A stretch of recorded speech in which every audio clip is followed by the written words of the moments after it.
इंद्र जो देवताओं के राजा हैं, उनको उन्होंने सुगंधित पुष्प की माला भेंट किया था, यानी खुशबूदार फूलों की माला भेंट किया।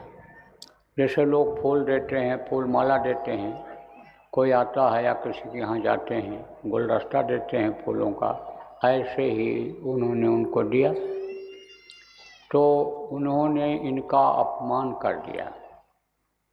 देखो कितना भी कुछ हो, लेकिन अगर कोई कुछ देता है, अगर कोई कुछ देता है तो उसको ले लेना चाहिए, सम्मान के साथ ले लेना चाहिए, उसके श्रद्धा और भाव को देखना चाहिए। यह दे रहा है तो ले लें, हमारे पास बहुत है, कोई बात नहीं है। लेकिन उन्होंने नहीं लिया, अनादर किया। कभी कभी ऐसा होता भी है, या गुण ऐसे आ जाते हैं, ऐसी बातें आ जाती हैं, अरे क्या करेंगे, बहुत पढ़ा है, बहुत रहता है। लेकिन श्रद्धा के भाव से जब कोई देता है तब उसको आदमी ले लेता है, लोग ले लेते हैं। तो उन्होंने कहा, अरे हमारे यहाँ सुगंधि की कमी है, ऐसे पुष्पमालाओं की कमी है, और देखो ये तो पुष्पमय, ये तो खुशबूमय ही संसार है हमारा लोक तो खुशबूमय है। तो इनको उसके लिए ग्लानि हो गई, तकलीफ हो गई, दुख हो गया, और दुख ही नहीं, क्रोध आ गया। क्रोध बहुत जल्दी आता था। किसको आता था? उसको आता था जो मेहनत करके कोई चीज़ अर्जित कर लेता था। तो ये लोग मेहनत करते थे। कौन मेहनत करता था? ऋषि मुनि, ये सब तपस्या करते थे। बहुत दिन तक तो समझो कि दुर्वासा ऋषि अन्न खाए ही नहीं। क्या खा करके पेट भर लेते थे? दूब खा करके पेट भर लेते थे। एक बार गोपिकाएं दुर्वासा ऋषि को भोजन बना करके देने के लिए गईं, तो यमुना नदी पार करके जाती थी। उस समय यमुना में पानी कम रहता था, लेकिन बारिश का महीना आ गया, पानी बढ़ गया। तब गोपिकाओं ने कहा महाराज पानी बढ़ रहा है, अब मैं कैसे आऊँगी भोजन देने के लिए आपको। तब उन्होंने कहा, जाकर कहना यमुना मैया, दुर्वासा ऋषि अगर अन्न डूब ही खाते हो तो मुझको रास्ता दे दो, तो रास्ता मिल जाएगा तुमको। तब उस दिन तो कुछ नहीं बोली गोपिकाएं, और आई और यमुना से बोली तो पानी बहुत कम हो गया। जैसे थोड़े से पानी में जाती थी, ऐसे ही पानी वापस आ गई। जब फिर दूसरे दिन गई तब उनको शंका तो उसी समय हो गई थी जब वो बोले थे कि डूब ही खाते हो तो रास्ता दे दो। तब उन्होंने कहा, मैं तो आपके लिए पकवान बना करके लाई, कोशिश किया कि 36 प्रकार का भोजन हो जाए और आप खाए तो उसको, लेकिन यह है कि मिला करके खाया आपने। तो ये कैसे कहा जा सकता है कि आप डूब ही खाए? ये आपने कैसे कहा? ये शंका बन गई। शंका का कृपया समाधान कर दीजिए। देखो, शंका जब हो जाए किसी को तब उसका समाधान कर लेना चाहिए। आजकल देखो घरों में झगड़ा झंझट बहुत कुछ शंका से ही हो जाता है। अब आप ये समझ लो कि गृहस्थी की गाड़ी कौन चलाता है? पति और पत्नी। लेकिन अगर शंका हो गई किसी बात पर पति को या पत्नी को, तो फिर वो गृहस्थी की गाड़ी लड़खड़ा जाती है, वो पटरी से उतर करके नीचे गिर जाती है। फिर तनिक तनिक बात में शंका होने लगती है और फिर टेंशन पैदा हो जाता है। फिर दहेज के मुकदमे और समझो आपके तलाक के मुकदमे और घर छोड़ करके भगना, ये सब शुरू हो जाता है। शंका नहीं करनी चाहिए। शंका नाश करता है, विनाश करता है शंका। तो शंका हो गई थी। कहा, महाराज आपने भोजन खाया कल भी खाया और आज भी खाया, और फिर आज यही कह रहे हो कि जो यही कहना दूब के अलावा और कल दूब खाएँ, दूब ही खाते रहे हों, खाए हों, तो हमको रास्ता दे दो। यह हमारे समझ में नहीं आया। तब उन्होंने कहा, देख बच्ची, मैं तेरा भोजन तेरे प्रेम में खा लिया, लेकिन उसमें भी हमको दूब का ही स्वाद मिला, क्योंकि मैं उसको दूब ही समझ करके खाया है। मैं स्वाद के लिए नहीं खाया, पेट भरने के लिए खाया, क्योंकि कोई भी साधना पूजा करनी हो, कुछ भी करना हो, तो शरीर से ही करना होता है और शरीर को चलाना जरूरी होता है। इसलिए पेट में जब कुछ पड़ता है तभी अन्य अंग काम करते हैं। तो मैं तो तब भी दूब ही खाया। दुर्वासा ऋषि थे, बहुत क्रोधी थे। अब आप ये समझ लो कि काल तो कहता है कि जहाँ क्रोध रहता है तहाँ मैं मौजूद रहता हूँ, एक सेकंड के लिए नहीं हटता हूँ, और फिर मेरा काम ही यही है कि क्रोधी के क्रोध को ही नहीं, क्रोधी को भी खत्म करने का हमारा काम होता है। माध्यम तो बनता है, बगैर माध्यम के काम नहीं होता है। देखो, प्राण कौन हरता है?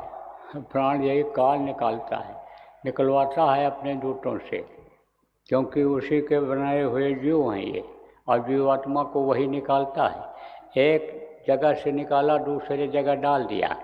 कर्मों का हिसाब होता है यमराज के पास, और वहीं से अन्य बट जाता है कि तुम इनको नरकों में ले जाओ, इनको 84 में भेज दो, इनको मारो, काटो, इनको सजा दो। वहीं पर अन्य हिसाब होता है। जब शरीर पूरा हो जाता है, पूरे जीवन का हिसाब। पौराणिक कथा क्या है? तो दुर्वासा बड़े जिद्दी थे और गुस्सैल थे, तो उन्होंने इंद्र को श्राप दे दिया। क्यों श्राप दे दिया? उनके अहंकार की वजह से। अहंकार किस बात का आता है? अहंकार आता है धन का, अहंकार आता है बल का, ताकत का, अहंकार आता है पद पोस्ट का, जगह का। तो इंद्र के पास तीनों था।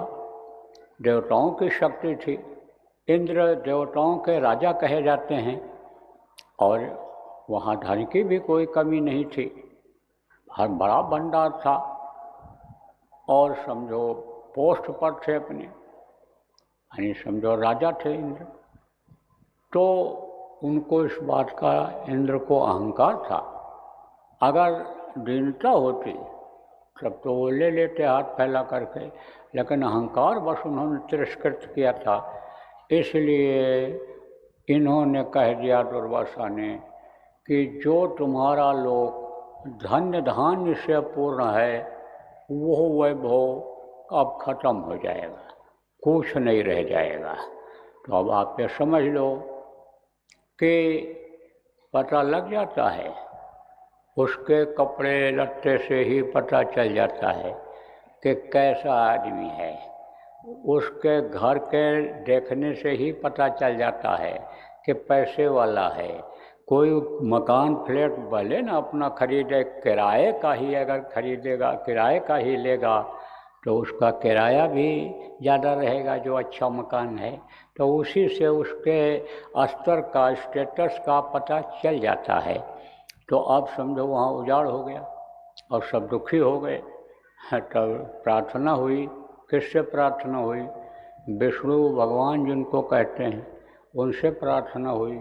तो उनके भी पावर से, यानी समझो कि ज़्यादा वाली बात थी, लेकिन युक्ति उनको मालूम थी, उपाय उनको मालूम था। तब उन्होंने कहा, अब समुद्र देवता से इन चीज़ों को लेना पड़ेगा, मांगना पड़ेगा, क्योंकि समुद्र में हर चीज़ें रहती हैं। ऐसे भी देखो, नदियों में हर तरह की चीज़ें बह कर के जाती हैं। कोई घर बनाता है, सोना चांदी रखे रहता है, बाढ़ आ गई, बह कर के चला गया, और नदियों में से होकर के समुद्र में पहुंच जाता है। तो समुद्र में तो बहुत तरह की चीज़ें रहती हैं। तो बोले समुद्र देवता से अब लेना पड़ेगा, तो मंथन करके निकालना पड़ेगा।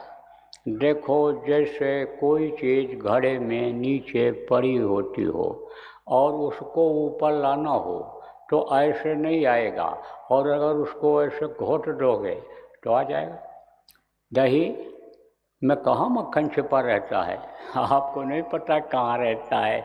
उसको जब मथते हैं तब वो निकलता है। ऊपर ऊपर से निकालो तो वही जमा हुआ वो जो रहता है, वही उतने में ही घी आपको मिलेगा मक्खन में, लेकिन उसमें पूरे में रहता है। तब उसको मथते हैं, बिलोते हैं, और उसके बाद मक्खन निकलता है। तो इसी तरह से बोले भाई समुद्र का मंथन करो, तो समुद्र मंथन करोगे तो निकलेगा, मिलेगा इसमें से।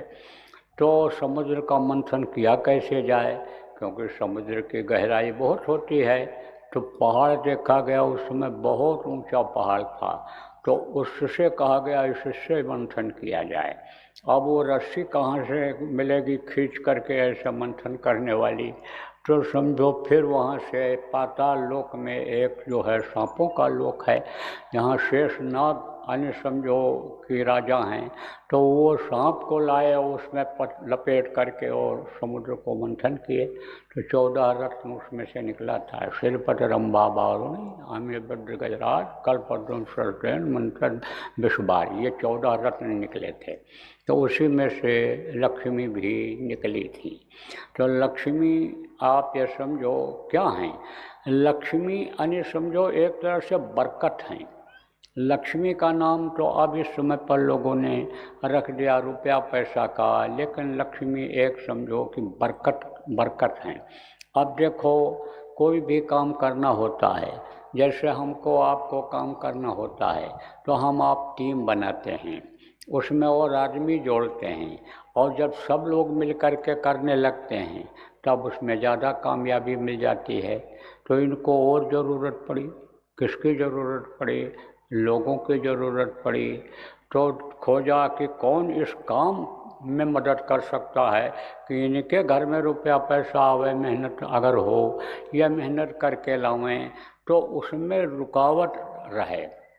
जैसे कोई स्टोर है, स्टोर सामान लाए रख दिया और ऐसे आदमी को बैठा दिया भंडारे में कि तुम पत्तल दो ना, देखो सामान कोई लेने आवे तो उसको दे दो, और साखर्च जिसको कहते हैं बैठ गया। तो कोई पत्तल मांगने आया, बाबा एक पत्तल दे दो, अरे ले जाओ, उठाया हाथ में 2 3 4 है जो भी ले जाओ, अरे बाबा ज़्यादा, अरे ले जाओ, ले जाओ कोई बात नहीं, कम नहीं है कोई।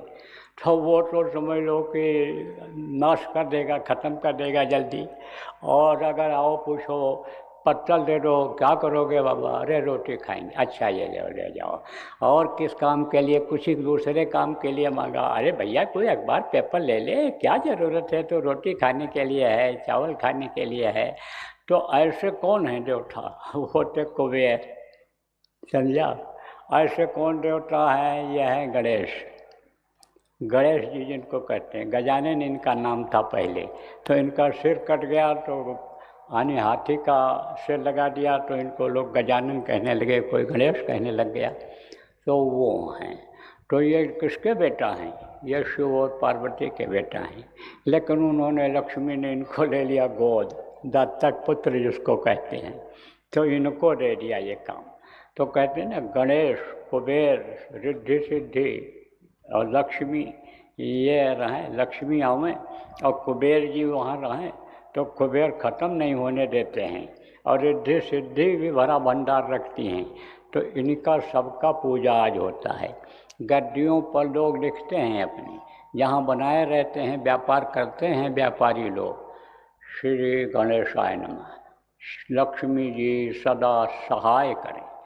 लक्ष्मी जी अन्य समझो कि सहाय करें, दें, लक्ष्मी दें, बरकत दिलावें, और ये रोक करके रखें उसको। कौन, कुबेर, आप समझो ये रोक करके रखें, और रिद्धि सिद्धि भंडार को भरने में, स्टोर करने में कमी न रखें, उसको ऐसे जाया न होने दें। अब इन लोगों का स्थान है, ये अब भी दिखाई पड़ जाते हैं। अष्टांग योग, हठ योग, जो योग बताया गया प्राणायाम बताया गया है जो खींचने का, यानी नीचे से ये जो कुंडलियों का भेदन बताया गया, इसमें इनकी परछाई दिख जाती है। तो ये जो गुदा चक्र है, ये पाखाने का मुकाम है मनुष्य शरीर में। गुदा चक्र पर इनका सबका वास है। किसका वास है? गणेश जी का वास है। और रिद्धि सिद्धि कौन है? इनकी पत्नी हैं, वहीं पर उनकी सेवा करती रहती हैं। चार दल कमल पर ये बैठे हुए हैं, और वहीं पर समझो पूरब दिशा में इंद्र और शची का भी परछाई पड़ता रहता है, उनका भी दर्शन हो जाता है। और इधर आपके समझो कि कुबेर अन्य उत्तर दिशा में मिल जाते हैं। आप ये समझो कि दक्षिण दिशा में वहीं यमराज भी दिखाई पड़ जाते हैं। तो इन सब का परछाई अब भी मनुष्य के चक्रों पर पड़ता रहता है, हर तो स्थानों पर में, लेकिन इनकी परछाई पड़ती रहती है। तो ये समझो इस तरह से लोग पूजा करते हैं। लेकिन कुछ चीज़ें ऐसी होती हैं कि जो संत मत में ज़्यादा महत्व नहीं रखती हैं। देखो प्रेमियों, ये सब जो साधना करता है, कौन सी साधना करता है? चक्रों का भेदन जो करता है, उनको जानने और देखने का लिए मौका मिलता है। बाकी तो आपकी जो साधना है वो तो आँखों के नीचे की है ही नहीं, आँखों के ऊपर की है। आँखी